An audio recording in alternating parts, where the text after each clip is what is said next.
Hello students, welcome to MKH। मैं स्नेहा सिंगाटिया और चलिए आज हम आपके इतिहास का चैप्टर नंबर 3 करने वाले हैं जिसका नाम है आरंभिक नगर। देखिए यहाँ पर हम बात करने वाले हैं पुराने भवन का संरक्षण।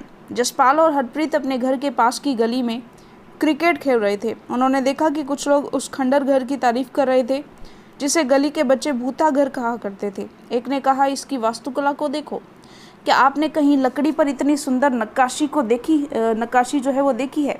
दूसरी महिला ने कहा, हमें मंत्री जी को पत्र लिखकर कहना चाहिए कि वह इस खूबसूरत घर को सुरक्षित रखने के लिए इसकी मरम्मत कराने की व्यवस्था करें। यह सब सुनकर जसप्रीत और हरप्रीत सोचने लगे कि इस पुराने खंडहर से लोगों को इतना लगाव क्यों हो सकता है। तो बात करते हैं हड़प्पा की कहानी। अक्सर पुरानी इमारत अपनी कहानी बताती है। लगभग 150 साल पहले जब पंजाब में पहली बार रेलवे लाइन बिछाई जा रही थी तो इस काम में जुटे इंजीनियरों को अचानक हड़प्पा पुरस्थल मिला जो आधुनिक पाकिस्तान में है। उन्होंने सोचा कि यह एक ऐसा खंडर है जहां से अच्छी ईंटें मिलेंगी। यह सोचकर वे हड़प्पा के खंडहरों से हजारों ईंटें उखाड़ ले गए जिससे उन्होंने रेलवे लाइन बिछाई। इससे कई इमारतें पूरी तरह नष्ट हो गई। इसके बाद लगभग 80 साल पुराने पुरातत्वविदों ने इस स्थल को ढूंढा और तब पता चला कि खंडर उपमहाद्वीप के सबसे पुराने शहरों में से एक है। चूंकि इस नगर की खोज सबसे पहले हुई थी, इसलिए बाद में मिलने वाले इस तरह के सभी पुरातत्व स्थलों या पुरास्थलों में जो इमारतें और चीज़ें मिली हैं उन्हें हड़प्पा सभ्यता की इमारतें कहा गया। इन शहरों का निर्माण लगभग 4700 साल पहले हुआ था। प्राय पुरानी इमारतों को तोड़कर उनकी जगह नए भवन बनाए जाते हैं। क्या तुम्हें लगता है कि पुरानी इमारतों को सुरक्षित रखना चाहिए? चलिए आगे देखते हैं। इन नगरों की विशेषता क्या थी? इन नगरों में से कई को 2 या उससे ज़्यादा हिस्सों में विभाजित किया गया था। प्राय पश्चिमी भाग छोटा था लेकिन ऊंचाई पर बना था और पूर्वी हिस्सा बड़ा था लेकिन यह निचले इलाके में था। ऊंचाई वाले भाग को पुरातत्वविदों ने नगर दुर्ग कहा है, जिसके निचले हिस्से को निचला नगर कहा है। दोनों हिस्सों की 4 दीवारियां पक्की ईंटों की बनाई जाती थी। इसकी ईंटें इतनी अच्छी पकी थीं कि हजारों सालों बाद आज तक इनकी दीवारें खड़ी रहीं। दीवार बनाने के लिए ईंटों की चिनाई इस तरह करते थे जिससे कि दीवारें खूब मजबूत रहें। कुछ नगरों में नगर दुर्ग में कुछ खास इमारतें बनाई गई थी। मिसाल के तौर पर मोहनजोदड़ो में खास तालाब बनाया गया था जिसे पुरातत्वविदों ने महान स्नानागार कहा है। इस तालाब को बनाने में ईंट और प्लास्टर का इस्तेमाल किया गया था। इसमें पानी का रिसाव रोकने के लिए प्लास्टर के ऊपर चारकोल की परत चढ़ाई गई थी। इस सरोवर में 2 तरफ से उतरने के लिए सीढ़ियां बनाई गई थीं और चारों ओर कमरे बनाए गए थे। इसमें भरने के लिए पानी कुएं से निकाला जाता था। उपयोग के बाद इसे खाली कर दिया जाता था। शायद यहाँ विशिष्ट नागरिक विशेष अवसरों पर स्नान किया करते थे। कालीबंगा और लोथल जैसे अन्य नगरों में अग्निकुंड मिले हैं जहाँ संभवतः यज्ञ किए जाते होंगे। हड़प्पा, मोहनजोदड़ो और लोथल जैसे कुछ नगरों में बड़े बड़े भंडार गृह मिले हैं। तो यहाँ पर ये देखिए महान स्नानागार जो है उसका चित्र दिया गया है। भवन, नाले और सड़कें। इन नगरों के घर आमतौर पर 1 या 2 मंजिले होते थे। घर के आंगन के चारों ओर कमरे बनाए जाते थे। अधिकांश घरों में एक अलग स्नानाघर होता था और कुछ घरों में कुएं भी होते थे। कई नगरों में ढके हुए नाले थे। इन्हें सावधानी से सीधी लाइन में बनाया गया था। हर नाली में हल्की ढलान होती थी ताकि पानी आसानी से बह सके। अक्सर घरों की नालियों को सड़कों की नालियों से जोड़ दिया जाता था जो बाद में बड़े नालों में मिल जाती थी। नालों के ढके होने के कारण इनमें जगह जगह पर मेन होल बनाए गए थे जिनके जरिए इनकी देखभाल और सफाई की जा सके। घर, नाले और सड़कों का निर्माण योजनाबद्ध तरीके से एक साथ ही किया जाता था। बात करते हैं नगरीय जीवन। हड़प्पा के नगरों में बड़ी हलचल रहा करती थी। यहाँ पर ऐसे लोग रहते होंगे जो नगर की खास इमारतें बनाने की योजना में जुटे रहते थे। ये संभवतः यहाँ के शासक थे और यह भी संभव है कि ये शासक लोगों को भेजकर दूर दूर से धातु, बहुमूल्य पत्थर और अन्य उपयोगी चीज़ें मंगवाते थे। शायद शासक लोग खूबसूरत मनकों और सोने चांदी से बने आभूषणों जैसी कीमती चीज़ों को अपने पास रखते होंगे। इन नगरों में लिपिक भी होते थे जो मोहरों पर तो लिखते ही थे और शायद अन्य चीज़ों पर भी लिखते होंगे जो बच नहीं पाई हैं। इसके अलावा नगरों में शिल्पकार, स्त्री पुरुष भी रहते थे जो अपने घरों या किसी उद्योग स्थल पर तरह तरह की चीज़ें बनाते होंगे। लोग लंबी यात्राएं भी करते थे और वहाँ से उपयोगी वस्तुएं लाते थे और साथ ही लाते थे सुदूर देशों की किस्से कहानियाँ।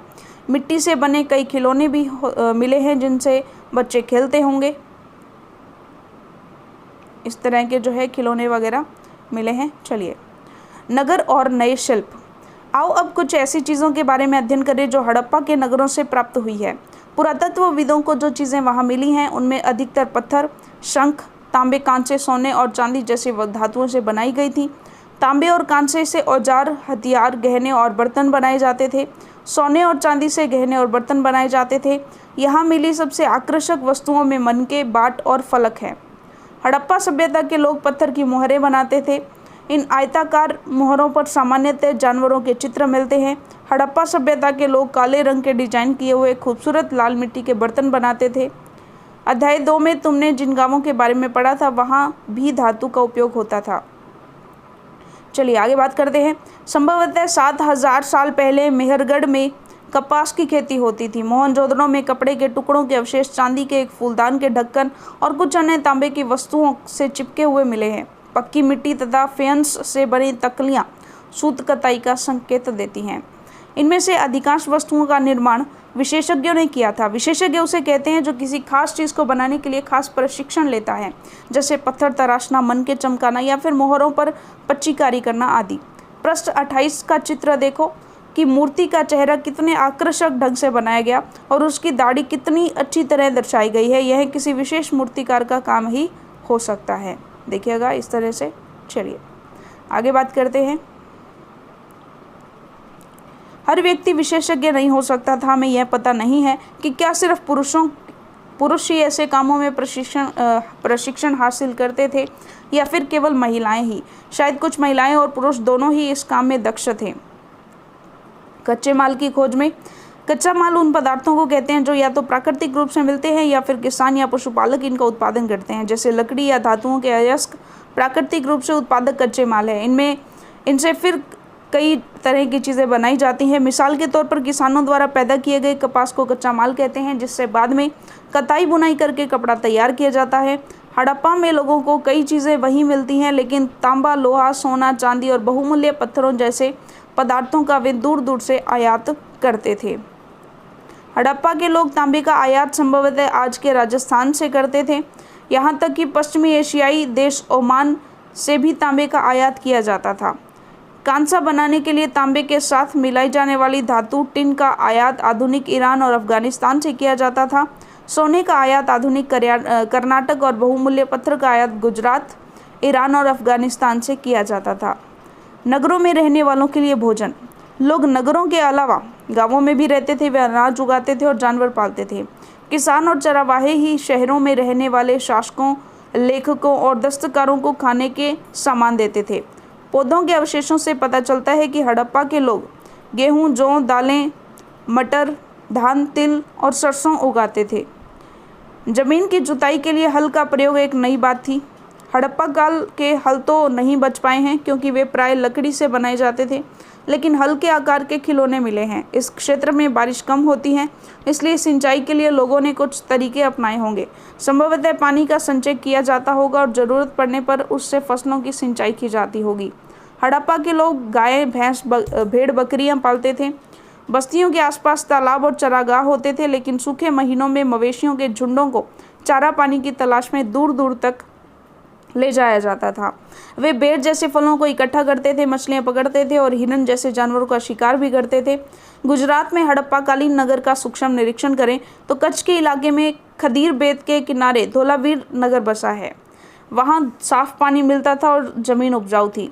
जहाँ हड़प्पा सभ्यता के कई नगर 2 भागों में विभक्त थे, वहीं धोलावीरा नगर को 3 भागों में बांटा गया था। इसके हर हिस्से में चारों ओर पत्थर की ऊंची ऊंची दीवार बनाई गई थी। इसके अंदर जाने के लिए बड़े बड़े प्रवेश द्वार थे। इस नगर में एक खुला मैदान भी था जहां सार्वजनिक कार्यक्रम आयोजित किए जाते थे। यहाँ मिले कुछ अवशेषों में हड़प्पा लिपि के बड़े बड़े अक्षरों को पत्थरों में खुदा पाया गया है। इन अभिलेखों को संभवतः लकड़ी में जड़ा गया था। यह एक अनोखा अवशेष है क्योंकि आमतौर पर हड़प्पा के लेख मोहर जैसी छोटी वस्तुओं पर पाए जाते हैं।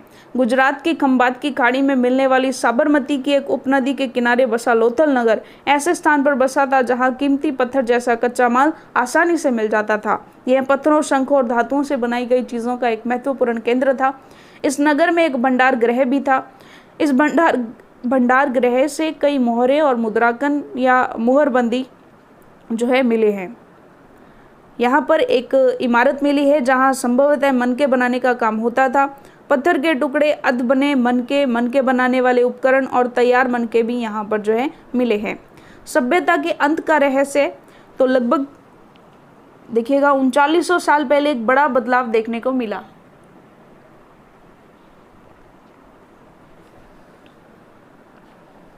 अचानक लोगों ने इस नगर को छोड़ दिया। लेखन, मोहर और बाटों का प्रयोग बंद हो गया। दूर दूर से कच्चे माल का आयात काफ़ी कम हो गया। मोहनजोदड़ो में सड़कों पर कचरे के ढेर बनने लगे। जल निकास प्रणाली नष्ट हो गई और सड़कों पर ही झुग्गी नुमा घर बनाए जाने लगे। यह सब क्यों हुआ कुछ पता नहीं। कुछ विद्वानों का कहना है कि नदियां सूख गई थी, अन्य का कहना है कि जंगलों का विनाश हो गया था। इसका कारण यह हो सकता है कि ईंटें पकाने के लिए ईंधन की ज़रूरत पड़ती थी। इसके अलावा मवेशियों के बड़े बड़े झुंडों से चरागाह और घास वाले मैदान समाप्त हो गए होंगे। कुछ इलाकों में बाढ़ आ गई होगी। लेकिन इन कारणों से यह स्पष्ट नहीं हो पाता कि सभी नगरों का अंत कैसे हो गया, क्योंकि बाढ़ और नदियों में सूखने का असर कुछ ही इलाकों में हुआ होगा। ऐसा लगता है कि शासकों का नियंत्रण समाप्त हो गया। जो भी हुआ हो, परिवर्तन का असर बिल्कुल साफ दिखाई देता है। आधुनिक पाकिस्तान के सिंध और पंजाब की बस्तियां उजड़ गई थी। कई लोग पूर्व और दक्षिण के इलाकों में नई और छोटी बस्तियों में जाकर बस गए। इसके लगभग 1400 साल बाद जो है नए नगरों का विकास हुआ। इनके बारे में आप अध्याय 5 और 8 में पढ़ोगे। चलिए, इसके बाद जो इसके प्रश्नोत्तर हैं, तो चलिए ये जो प्रश्नोत्तर है ये PDF के माध्यम से देख लेते हैं। तो देखिएगा, वैसे तो छोटे छोटे अनेक प्रश्न यहाँ पर बनते हैं, लेकिन कुछ इम्पोर्टेंट प्रश्न ही हम यहाँ पर करने वाले हैं। जैसे सबसे इम्पोर्टेंट प्रश्न एक ही यहाँ पर बनता है जो सभी चीज़ों को अपने अंदर समेट लेता है कि हड़प्पा के नगरों की क्या विशेषताएं हैं। तो देखिए, इन नगरों में से कई को 2 या 2 से ज़्यादा हिस्सों में विभाजित किया गया था। प्राय पश्चिमी भाग छोटा था लेकिन ऊंचाई पर बना था और पूर्वी हिस्सा बड़ा था, लेकिन यह निचले इलाके में बना था, जिसे नगर टीला या दुर्ग टीला कहा जाता था। ऊंचाई वाले भाग को पुरातत्वविदों ने नगर दुर्ग और निचले हिस्सों को निचला नगर कहा है। दोनों हिस्सों की 4 दीवारी पक्की ईंटों की बनाई जाती थी। इसकी ईंटें इतनी अच्छी थी कि हज़ारों सालों बाद आज तक उनकी दीवारें जो हैं वो खड़ी रही। दीवार बनाने के लिए ईंटों की चिनाई इस तरह करते थे जिससे कि दीवारें खूब मजबूत रहे।